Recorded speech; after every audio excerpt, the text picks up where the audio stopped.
Ai de mim. Ai de mim, é preciso um gemido grego para começar esse programa. Provocações. 11 anos ignorando a certeza e idolatrando a dúvida. Um programa que sabe que as coisas mudam sempre, mas que em essência permanecem tal qual. Provocações. Pode não ser uma janela aberta para o mundo, mas é um periscópio sobre o oceano do social. Aqui, hoje, uma cientista social, psicanalista e, para variar, cronista de jornal. Escreve sobre as pessoas e as coisas para a Folha de São Paulo. Nascida na Hungria, judia, chegou criança a este país e se tornou brasileira. Não pelo futebol, mas pela comida e pela literatura. Uma pessoa que viveu intensamente a cidade de São Paulo entre os anos 40 e 70. E vejam bem, não morava nos Jardins, era da zona oeste da cidade, da Lapa, onde a elite não se encontra. Ela vem aqui para falar disso tudo, dos cheiros, das cores, dos sabores do mundo e do que ela quiser falar, porque ela é Ana Verônica Maltner. Ana Verônica Maltner. O que era antes e o que é hoje ser migrante europeu no Brasil? Eu não sei se você não é filho de imigrantes. Agora, a Lapa era dividida em 3 partes: dos pobres, dos remediados e dos ricos. Os ricos eram do Alto da Lapa, os remediados eram da Lapa e os pobres eram da Lapa de Baixo. Eu era da Lapa. Qual? Da Lapa. Acabei de falar. Tem Alto da Lapa, eu não era. Tem Lapa de Baixo, eu não era. Eu era da Lapa. Tá bem. Designação comum aos imigrantes do leste europeu na antiga periferia de São Paulo. Bicho d'água. Alguma vez se chamaram disso? Não, porque eu era meio moreninha. E os bichos d'água eram os camponeses que na década de 30, com as dificuldades da Europa, na crise de 30, emigraram muitos camponeses, que eram muito loiros. Eram, assim, cabelo claro, eram loiros. E eles nos salvaram de ter que comer só arroz e feijão. Eu sou do arroz e feijão completamente, mas o imigrante, qualquer imigrante, ele gostaria de manter os seus hábitos de casa. Os italianos querem comer massa, querem comer macarrão. E os húngaros queriam comer comidas com creme de leite azedo. Na década de 40 não tinha, não. Descobrir o Brasil pela comida. Isso seria possível hoje, nesse país do Big Mac? Olha, dentro de casa a gente continua comendo pastel de palmito, a gente continua comendo arroz e feijão, a gente continua comendo picadinho. Os nossos bifes são bife de brasileiro, como dizem os europeus sofisticados. A gente deixa quase cozinhar o tal do bife, bate o bife, né? A gente é assim, né? A gente se adapta.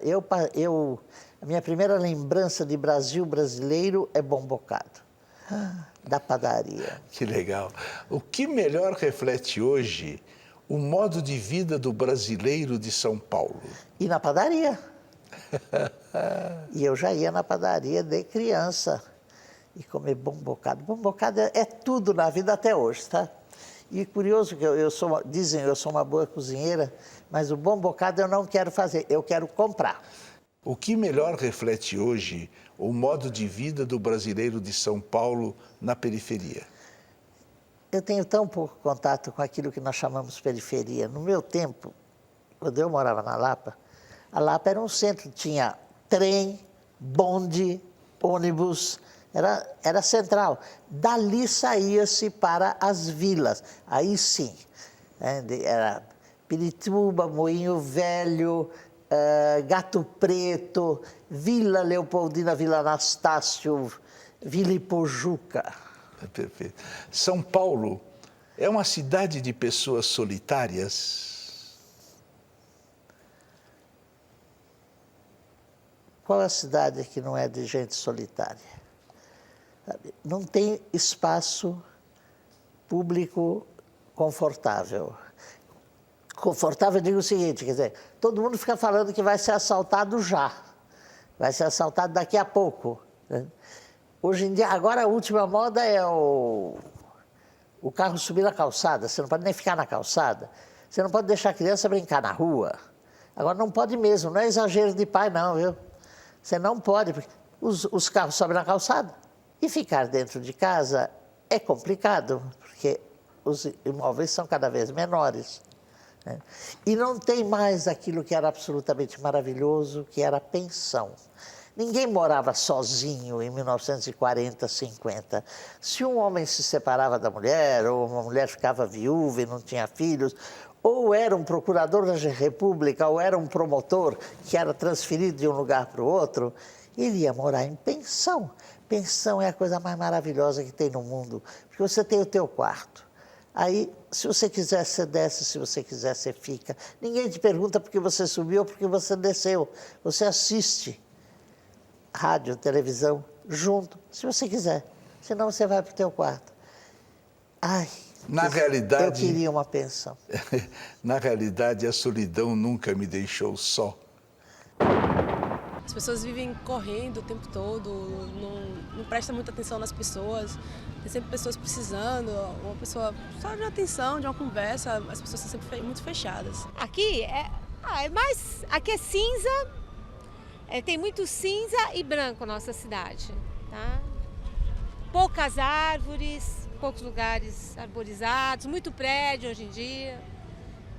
Então, São Paulo ficou uma cidade selva de pedra, digamos assim, né?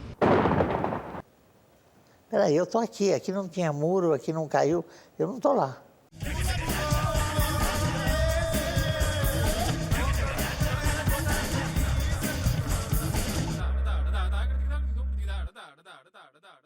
Quais são para a sua alma a cor, o cheiro e o sabor de São Paulo e do Brasil? Boa pergunta, bela pergunta. É uma questão que eu tenho, assim, observado há muito tempo nas grandes cidades. As grandes cidades não têm cor, não têm colorido. É um cemitério em tamanho grande, um enorme cemitério. Cinza, cinza, cinza. Muito cinza. Não gosto muito daqui porque eu acho aqui muito cinzentado. Acho que precisava de uma revitalização. Embora estejamos embaixo do verde, eu não vejo mais o verde, porque parece que foi extinguido do mundo, né? A cor é verde. A cor de São Paulo, É verde. o cheiro e o sabor. O cheiro é ácido. E o sabor? Doce. E as da Hungria em que você nasceu? A Hungria é vermelha, mais para o cor-de-rosa, cheira bacon e cebola frita. Você voltou muitas vezes lá? Muitas. Sempre volta. Agora não mais, porque todos os que me eram próximos já faleceram, não tem mais ninguém lá. E como eu fui o suficiente, eu não tenho ido. Ana Verônica Malter, psicanalista e cientista social. O que mudou nos hábitos das pessoas dos países comunistas depois da queda do muro? Peraí, eu estou aqui, aqui não tinha muro, aqui não caiu, eu não estou lá. Eu estou aqui. Aqui não tinha muro. Não, quando eu ia lá, ficava uma semana, não sei. As pessoas ficaram muito contentes depois não exatamente a queda do muro, mas com a abertura, porque tinha mais material, coisa de consumo. Mais liberdade? Liberdade? Que palavra cruel, não? Eu não conhecia ninguém na Hungria que fosse comunicador, jornalista, cineasta, aonde a liberdade de expressão ou não faz diferença. Eu não tive contato nem com nenhuma forma de arte lá. Eu sei que a Hungria tinha muito bom cinema e muito bom esporte. Voltando a São Paulo, a Biblioteca Municipal foi meu rito de passagem. Você debutou lá? Eu não debutei, eu morei lá. Eu chegava de manhã e saía de noite. Ficava daqueles quartinhos para ler o dia inteiro? Não, porque eu não era rica, nem grande. Eu ficava em volta da estátua do... Aquilo era para gente que se candidatava a fazer uma obra que precisava consultas permanentes. Eu comecei a ir na biblioteca com 16, 17 anos. E quando eu vejo... Eu vou aproveitar e fazer propaganda para mim, não da minha pessoa. Quando eu vejo essa discussão a respeito de tombar ou não tombar o Belas Artes, tem que tombar o prédio onde tinha a Escola de Propaganda e Artes, Diários Associados, Museu de Arte Moderna, foi o começo do começo da Cinemateca, barzinho aquele dos restaurante artistas. Maravilhoso que a gente ficava lá. Exatamente. Aí ninguém fala em tombar isso, tem que tombar lá na 7 de abril. A gente saía da biblioteca, ia até lá na 7 de abril, conforme fosse ia até o Teatro Municipal, voltava, passava na leiteria americana, quando tinha dinheirinho, e... Acabou a leiteria americana. Acabou. O que você lia? Aí eu conversava mais do que lia, viu? Para dizer a verdade. Eu me preparei para o vestibular lá. Livro mesmo eu tirava da biblioteca circulante e levava para casa. Lá era lugar de conversar. E é uma geração maravilhosa. Quer dizer, fazia parte daquela geração Carlos Henrique Escobar, Maurício Trachtenberg, Bento de Almeida Prado. Meu Deus, estou falando tudo de gente que morreu. Que horror. Sou uma sobrevivente. Manuel Carlos, aquela Fábio Sabag, estava todo mundo lá nessa época. Manuel Carlos... Que escreve na... Ah, claro. Manuel Carlos. Manuel Carlos, lá da... Era um grande time. Era um grande time. Cláudia Lemos. Isso. Era um grande time. Nós trocamos muito. Nós vínhamos de todos os pontos da cidade e nos reuníamos ali sem hora marcada. Quem estivesse estaria, não tinha cobrança. Era uma espécie de pensão. Perfeito. Quem, frequentando a biblioteca, fez a tua cabeça? Maurício Trachtenberg. Perseu Abramo. Os Abramos todos. Todos Abramos. Todos Abramos. Não tinha essa relação de um fazer a cabeça do outro. Nós Acontecia. estávamos lá. E um ia captando, o que você está lendo aí? Nossa, mas é ótimo, não sei o que eu li e tal. A gente não confraternizava com os funcionários, não contra nem a favor, é que nós éramos moleque e eles eram pessoas, né? Os trabalhadores. Pessoas responsáveis. Ai, como era bom. Você era à esquerda? Aos 13 anos, eu entrei no movimento sionista socialista, não comunista, socialista. Mamãe, papai também eram tipo trotskista. Depois, lá a maioria não era do partidão, não. Mas nós éramos todos de esquerda, não era nem... Pois é, éramos todos. Você é hoje da nova esquerda ou da velha esquerda? Eu não sei o que é isso.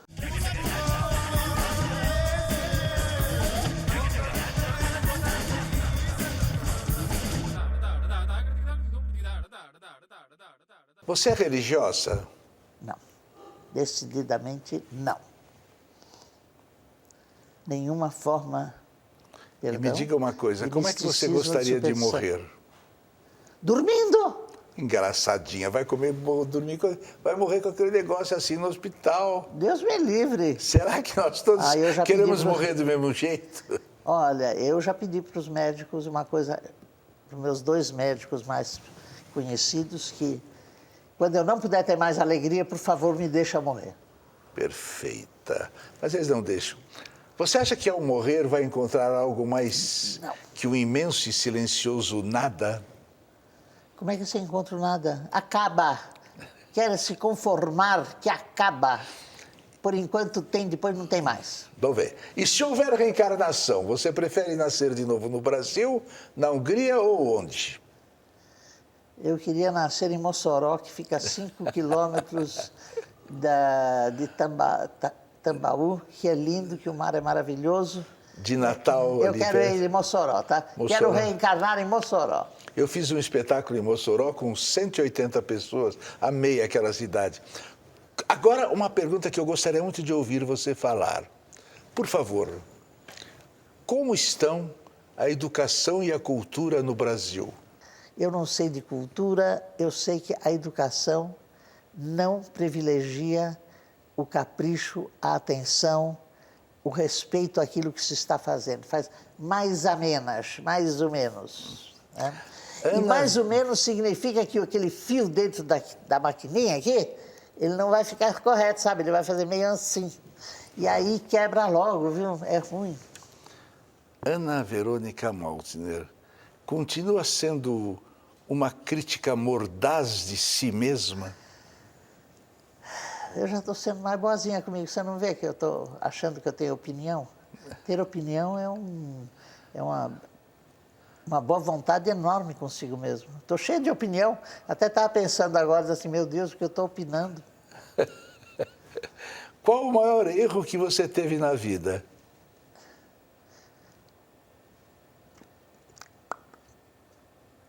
Não ter ido fazer medicina. Por amor. A um rapaz, claro. E a maior transgressão que cometeu? Ah, isso aí não pode contar, né? Eu acho que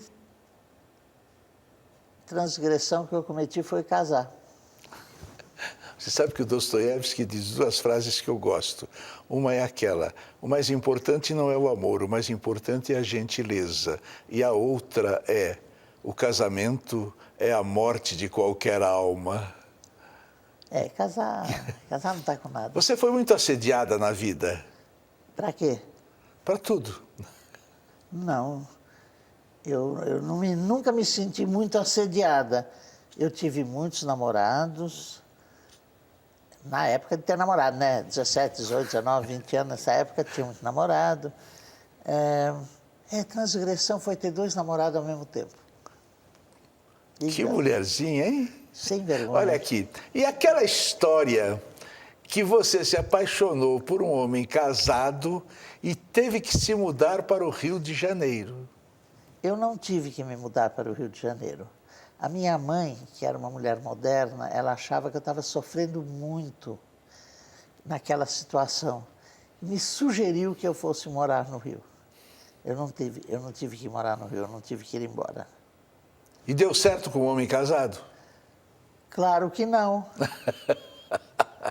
Telespectadora inveterada de novelas, ainda não aprendeu que são todas iguais? Você que acha porque não assiste. Eu vejo diferenças enormes entre as novelas de antigamente. Destaque uma que você considera diferente das outras. Dancing Days. Dancing Days.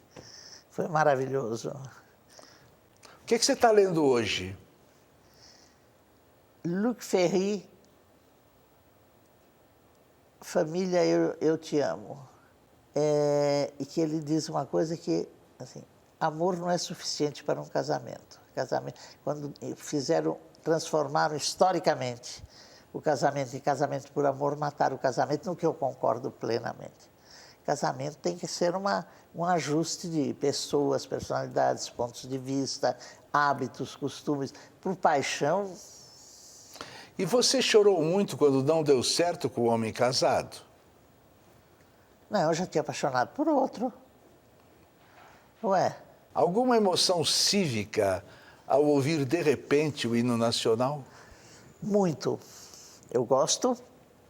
Agora, o momento cívico é engraçado, foi lembrado esses dias, no dia 8 de maio de 1945, quando a escola abriu as suas portas e deixou os alunos saírem, porque tinha acabado a guerra, e os sinos tocavam na cidade inteira e fazia sol, e a gente desceu, eu desci a Rua Anastácio, né, para chegar na minha casa, a guerra acabou.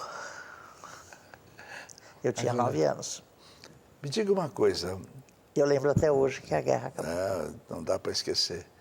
Quem maior mal causou à humanidade? O colonialismo, a religião ou os bancos? Ai, todos e nenhum. Mas o teu ai é por quê? Doeu? Não, uma pergunta que simplifica muito os males. O mal é a crueldade. O mal é não se satisfazer em se desvencilhar de uma coisa, ter que destruí-la. Como nós vimos outro dia, eu não sou a favor de Gaddafi, mas também não precisa estraçalhar, né? Qual é a vantagem de estraçalhar? Existem povos que realmente têm uma relação ruim com o corpo. Eu gosto do corpo inteiro. Sabe? Eu prefiro dar um veneno, a pessoa apaga, ou deixar sair o sangue, mas sabe, sem... Não precisa cortar em pedaço. Eu não gosto. Eu não gosto de gente... Ana Verônica Maltner. Tá ruim o que eu estou falando? Que pergunta você gostaria que eu tivesse feito e não fiz? Não, ainda bem que você não perguntou quantos anos eu tenho, né? Mas eu posso perguntar se você tem quantos netos? 5. Olha que beleza. São lindos. São lindos. Um é Jorge Maltner, por falar. Né? Igual o meu pai, igual o colega Jorge. Temos um novo Jorge Maltner. Olha. Jorge Maltner tem 12 anos e desenha divinamente. Me diga uma coisa, eu vou terminar agora a entrevista fazendo uma pergunta muito simples para você. Ana Verônica Maltner, o que é a vida?